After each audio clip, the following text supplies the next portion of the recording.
Attack number 15 is going to deal with a headlock from the rear. Okay, Chris comes from the rear and puts me in a headlock. Okay, right away I'm going to have to react. Number one, because I don't want him to curve back, and number two, it came from the rear. The first thing I'm going to do is I'm going to plug the hands, because the primary danger is basically him choking me. I'm going to plug. Now I'm going to have to lower my base so I stay in balance. If I don't lower my base, I'm not going to be in balance and he's going to be in charge. Now watch here. Again, as soon as I feel him, anybody putting a hand across your neck from the rear means business. You're going to have to react right away and plug it right here and lowering your base. From here, watch what I'm doing. This is a big misconception in other systems that people have to throw. I don't have to throw him. I'm going to have to basically outbalance him. What I'm doing now is I'm going to lean forward. When I lean forward, if you pay attention to Chris' feet, he gets on his tip of his toes. In other words, all his weight gets tilted up front.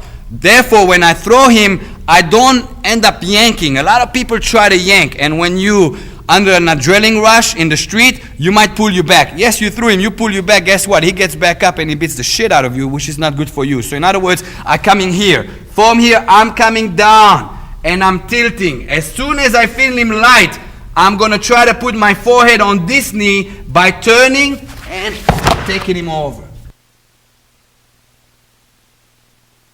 Okay, I never picked up his weight.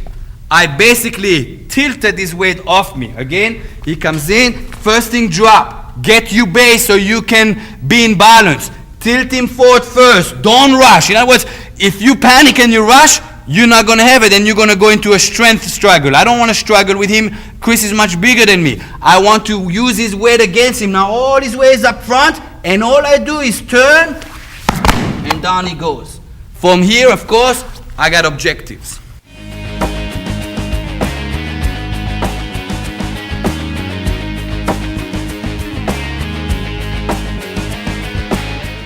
It's important after you took down your opponent to actually contain him. Don't throw him or don't toss him away. In other words, he connected with you, he engaged. That should be good for you because automatically as you have an engagement, you can contain him. In other words, when Chris puts his hand around me and I drop my base and I throw him, I'm going to keep holding this hand. In other words, I tilt him so it's not heavy coming down. From here, I can drop this knee. I can drop this knee for 8 seconds. He'll fall asleep sooner or later. I can go into arm bars. I can go into breaking. I can start hitting. I can terminate him. It is important that you don't get in the mode of throwing somebody, because what will happen is he came attacked you from the rear and he gave you a gift by giving his hand. You said, I don't want your gift. You insult him. Don't insult your opponent, demolish him.